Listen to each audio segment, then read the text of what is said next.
اعوذ باللہ من الشیطان الرجیم بسم اللہ الرحمن الرحیم۔ آج کی اس ویڈیو کا عنوان ہے مکی مدنی۔ اللہ تعالیٰ قرآن مجید میں فرماتا ہے ان اول بیت وضع للناس للذی ببکۃ مبارکا وہدی للعالمین۔ بے شک سب میں پہلا گھر جو لوگوں کی عبادت کے لیے بنایا گیا ہے وہ مکہ میں ہے، برکت والا اور سارے جہاں کے لیے مرکز ہدایت ہے۔ کعبہ شریف کی تعمیر کے بارے میں روایت ہے کہ اسے پہلی بار فرشتوں نے تعمیر کیا اور دوسری بار حضرت آدم علیہ السلام نے اس کی تعمیر کی، جس سے یہ بات بھی تعبیر کی جا سکتی ہے کہ آدم علیہ السلام جنت سے غالباً براہ راست مکہ کے مقام پر اتارے گئے ہوں۔ تاہم یہ بات تو مصدقہ ہے کہ کعبۃ اللہ شریف کی تعمیر یا تعمیر نو حضرت ابراہیم خلیل اللہ اور حضرت اسماعیل ذبیح اللہ کے ہاتھوں ہوئی۔ اللہ تعالیٰ کے حکم سے حضرت ابراہیم علیہ السلام نے اپنی بیوی حضرت ہاجرہ اور بیٹے حضرت اسماعیل کو مکہ مکرمہ کے بنجر علاقے میں بیت اللہ کے قریب چھوڑ دیا تھا۔ جب کھانے پینے کے لیے کچھ نہ رہا تو حضرت ہاجرہ بے چین ہو کر قریب کی صفا اور مروہ پہاڑیوں پر پانی کی تلاش میں دوڑیں۔ چنانچہ اللہ تعالیٰ نے ان کے لیے وہاں پانی کا مستقل چشمہ زمزم جاری فرما دیا جو آج تک جاری ہے۔ امام طبرانی کی المعجم الکبیر میں روایت شدہ حدیث کے مطابق زمین پر جو بہترین پانی ہے وہ آب زمزم ہے، یہ خوراک بھی ہے اور بیماریوں سے شفا بھی۔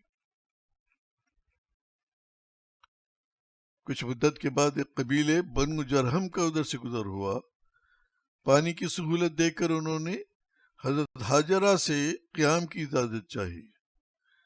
حضرت ہاجرہ نے وہاں قیام کرنے کی اجازت دے دی اور پھر وقت کے ساتھ ساتھ یہ مقام آباد ہوتا گیا۔ بیت اللہ کی تعمیر سے فراغت کے بعد اللہ تعالیٰ نے حضرت ابراہیم کو حکم دیا کہ لوگوں میں حج کا اعلان کر دو۔ چنانچہ حضرت ابراہیم نے حج کا اعلان کیا اور اللہ تعالیٰ نے یہ اعلان نہ صرف اس وقت کے زندہ لوگوں تک پہنچا دیا بلکہ عالم ارواح میں تمام روحوں نے بھی یہ آواز سنی۔ جس شخص کی قسمت میں بیت اللہ کی زیارت لکھی تھی اس نے اس اعلان کے جواب میں لبیک کہا۔ حج کا یہ سلسلہ آج تک ہر سال جاری ہے۔ حضرت اسماعیل علیہ السلام کی اولاد اسی علاقے میں مستقل طور پر آباد ہو گئی۔ بعد میں اسی نسبی سلسلے سے قبیلہ قریش اور ہاشمی خاندان وجود میں آئے۔ اللہ تعالیٰ نے بیت اللہ کی نگرانی اسی خاندان کو سونپی اور بالآخر اسی مقدس شہر مکہ میں اور اسی متمول، معزز اور معتبر خاندان میں محمد مصطفیٰ صلی اللہ علیہ وسلم تشریف لائے۔ نبی مکرم نے فرمایا، میں دو ذبیحہ کی اولاد ہوں، ایک میرے جد اسماعیل اور دوسرے میرے والد عبداللہ۔ دونوں حضرات کے ذبیحہ ہونے سے متعلق واقعات کی تفصیل کے لیے رجوع کریں ویب سائٹ www.guldasta.com۔ حضرت کی حیات طیبہ کا وہ دور جو پیدائش سے لے کر آغاز وحی تک ہے اس کے بارے میں مصدقہ معلومات بہت کم ہیں۔ البتہ کہا جاتا ہے کہ اگر قرآن مجید کی ان 3 آیات کی طرف رجوع کیا جائے تو اس کی روشنی میں اس ضمن میں بطور تفسیر کچھ کہا جا سکتا ہے۔ الم یجدک یتیما فآوا، کیا اس نے آپ کو یتیم نہیں پایا پھر ٹھکانہ دیا، وَوَجَدَكَ ضَالًّا فَهَدَى، اور اس نے آپ کو شریعت سے بے خبر پایا تو اس کا راستہ دکھایا، وَوَجَدَكَ عَائِلًا فَأَغْنَى، اور اس نے آپ کو تنگ دست پایا تو غنی کر دیا۔ آپ نے اپنے ابتدائی دور میں چرواہے کا کام سر انجام دیا، جو تقریباً تمام انبیاء اور رسل کا ایک مشترک وصف رہا ہے۔ اس بارے میں حضرت ابو ہریرہ سے مروی ایک حدیث ہے جس میں وہ بیان کرتے ہیں کہ ارشاد نبوی ہے کہ اللہ تعالیٰ نے کوئی ایسا نبی نہیں بھیجا جس نے بکریاں نہ چرائی ہوں، اور میں بھی مکے والوں کی بکریاں چند قیرات میں چرایا کرتا تھا۔ پھر حضرت نے اپنے چچا حضرت ابو طالب کے ساتھ تجارت میں ہاتھ بٹانا شروع کر دیا۔ اس کاروبار میں لوگوں نے آپ کے اخلاق اور آپ کی سیرت و کردار کا لوہا تسلیم کیا۔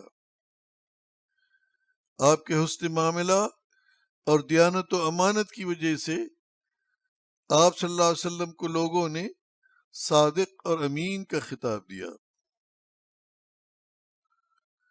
کاروبار ہی کے ضمن میں آپ کا تعلق حضرت خدیجہ رضی اللہ عنہا سے بنا، جو عرب کی ایک امیر خاتون تھیں۔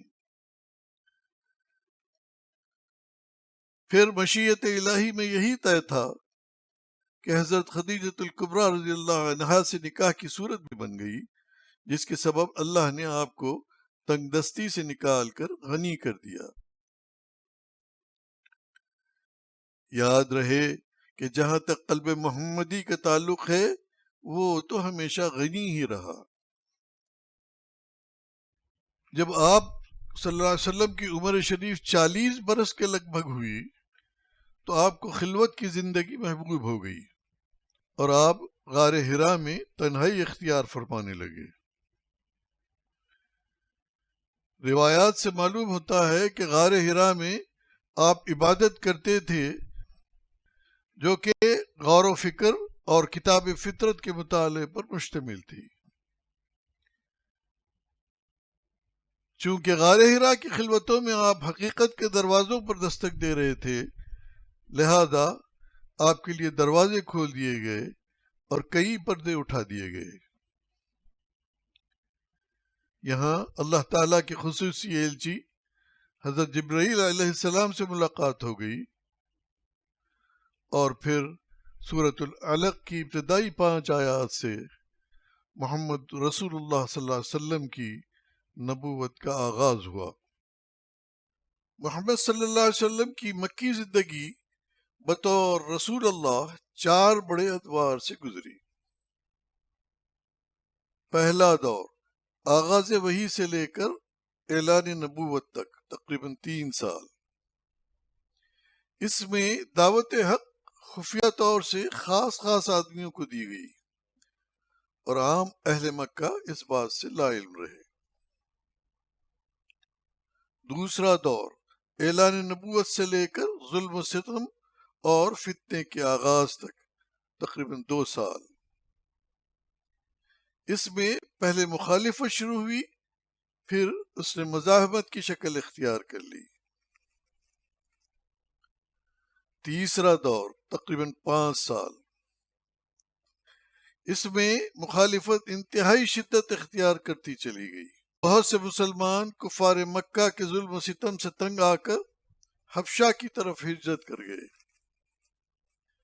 اس عرصے میں نبی صلی اللہ علیہ وسلم اور آپ کے خاندان اور باقی ماندہ مسلمانوں کا معاشی و معاشرتی بائیکاٹ بھی کیا گیا۔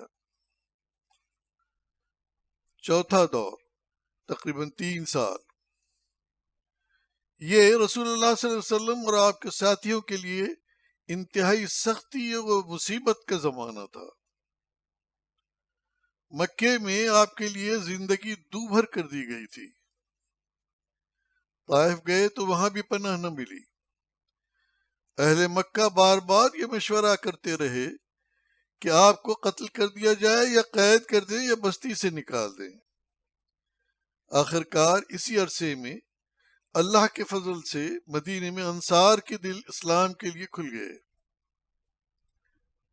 چنانچہ ان کی دعوت اور اللہ تعالیٰ کے حکم پر آن حضرت صلی اللہ علیہ وسلم نے مدینے کی طرف ہجرت فرمائی۔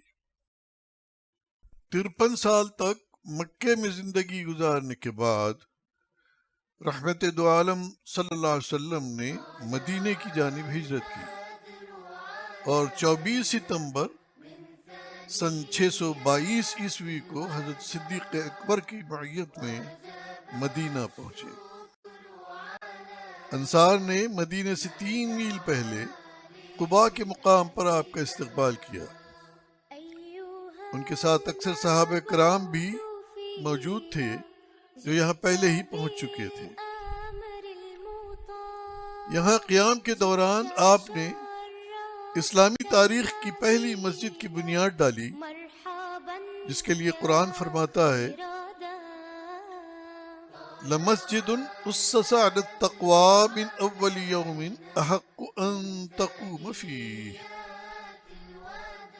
وہ مسجد کہ پہلے ہی دن سے جس کی بنیاد پرہیزگاری پر رکھی گئی ہے، وہ اس قابل ہے کہ تم اس میں کھڑے رہو۔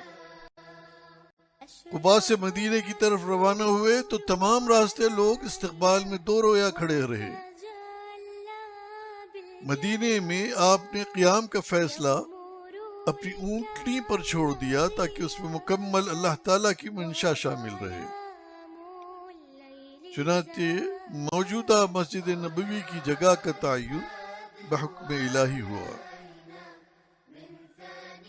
مدنی زندگی میں حضور صلی اللہ علیہ وسلم کا دوسرا اہم کام مسجد نبوی کی تعمیر ہے۔ مسجد نبوی جس جگہ بنی ہے، یہ جگہ دراصل مدینے کے 2 یتیموں کی تھی۔ جب ان 2 یتیموں کو مسجد کی تعمیر کی اطلاع ہوئی تو ان دونوں نے یہ جگہ ہدیے کے طور پر دینا چاہی، لیکن نبی مکرم صلی اللہ علیہ وسلم نے ان کی خواہش کے باوجود اسے ہدیتاً لینا پسند نہیں کیا، بلکہ اس کی پوری قیمت عطا فرمائی۔ مدنی زندگی میں رحمت دو عالم صلی اللہ علیہ وسلم نے اولاً قبیلہ اوس و خزرج کے درمیان رشتہ مواخات یعنی بھائی بھائی کے رشتے قائم کیے، جو کہ بعد میں انصار یعنی مددگار کہلائے، اور پھر انصار اور مکے کے مہاجرین کے درمیان بھی رشتہ مواخات قائم کیا، جس سے فوراً مہاجرین کو مدنی معاشرے میں ایک باحیثیت مقام و مرتبہ مل گیا۔ حضرت صلی اللہ علیہ وسلم نے مدینے کے یہودی قبائل خاص طور سے بنو نذیر، بنو قریظہ اور بنو قینقاع کے درمیان میثاق مدینہ کے نام سے تاریخ انسانی کا سب سے پہلا منظم بین القبائلی معاہدہ بھی کیا، جس سے آپ کو اسلام کی دعوت دینے اور سماج کو بہتر سے بہتر طور پر تشکیل دینے کا بھرپور موقع مل گیا۔ ان ابتدائی اہم کاموں کے بعد نبی مکرم نے نہ صرف اسلامی شریعت کی تبلیغ فرمائی بلکہ دنیا کو ایک مکمل نظام حیات دیا۔ پھر اسے صرف 10 سال کے عرصے میں عملاً نافذ کر کے بھی دکھا دیا۔ محمد مصطفیٰ صلی اللہ علیہ وسلم نے اس مختصر عرصے میں سیاسی طور پر مدینے کو ایک مثالی اسٹیٹ میں تبدیل کر کے رکھ دیا۔ آپ نے انصاف کا ایک بھرپور نظام دیا، اگرچہ کہ آپ نے اسلام کو تلوار کے زور پر دنیا میں پھیلانے کی کبھی خواہش نہیں کی اور نہ پھیلایا، لیکن ساتھ ہی اپنے میں طاقت پیدا کرنے پر بھی زور دیا تاکہ دشمنوں کے ساتھ بھرپور مزاحمت بھی کی جا سکے۔ اس کے لیے صحابہ کرام کی ایسی تربیت فرمائی کہ آپ کے بعد بھی اس مشن کو آگے بڑھانے میں کوئی رکاوٹ پیش نہ آئے۔ رسول اللہ صلی اللہ علیہ وسلم مدینہ منورہ سے اپنی خاص محبت کا اظہار فرمایا کرتے۔ اس ضمن میں کئی احادیث ملتی ہیں۔ یہ بات واضح ہے کہ مکہ مکرمہ اور مدینہ منورہ دونوں ہی مقدس شہر ہیں، تاہم میرے خیال میں مکہ مکرمہ کا مقام اللہ کی طرف لو لگانے اور اس کی عبادت سے مخصوص ہے، کیونکہ خود اللہ فرماتا ہے بے شک سب سے پہلا گھر جو لوگوں کی عبادت کے لیے بنایا گیا ہے وہ مکے میں ہے، جبکہ مدینہ منورہ ہمارے محبوب پیغمبر محمد صلی اللہ علیہ وسلم سے ملاقات کی جگہ ہے، مگر نہایت ادب اور محبت سے۔ اللہ تعالیٰ نے ہمیں سرکار دو عالم سے بطور خاص ادب کی طرف توجہ دلائی ہے۔ اللہ تعالیٰ فرماتا ہے یا ایہا الذین آمنوا لا ترفعوا اصواتکم فوق صوت النبی ولا تجہروا له بالقول كجهر بعضکم لبعض ان تحبط اعمالکم وانتم لا تشعرون۔ اے ایمان والو، اپنی آوازیں نبی مکرم سے اونچی نہ کرو اور ان کے ساتھ اس طرح بلند آواز سے بات نہ کیا کرو جیسے تم ایک دوسرے سے کرتے ہو، ایسا نہ ہو کہ تمہارے سارے اعمال ہی غارت ہو جائیں اور تمہیں شعور تک نہ ہو۔ ایک عمومی تاثر یہ ہے کہ لوگ مکے میں ایک جلال سے محسوس کرتے ہیں جبکہ مدینے میں ایک جمالی کیفیت دیکھتے ہیں۔ مدینے کا قیام چاہے مختصر ہی کیوں نہ ہو، اس شہر کی اس جمالی کیفیت سے ایک کیفیت دلنشی کا پیدا ہو جانا ناگزیر ہے، جس کے چھوٹنے کا مستقل احساس بقول شاعر کچھ یوں رہتا ہے: ہم مدینے سے اللہ کیوں آ گئے، قلب حیران کی تسکین وہیں رہ گئی، دل وہیں رہ گیا جہاں وہیں رہ گئی، خاموشی در پہ اپنی جبیں رہ گئی، یاد آتے ہیں ہم کو وہ شام و سحر، وہ سکون دل و جاں وہ روح و نظر، یہ انہی کا کرم ہے انہی کی عطا، ایک کیفیت دل نشیں رہ گئی، زندگانی وہیں کاش ہوتی بسر، کاش بہزاد آتے نہ ہم لوٹ کر، اور پوری ہوئی ہر تمنا مگر یہ تمنا قلب حزین رہ گئی۔ اللہم صلی علی سیدنا مکی مدنی وعلی آلہ وبارک وسلم۔ والسلام علیکم ورحمۃ اللہ وبرکاتہ۔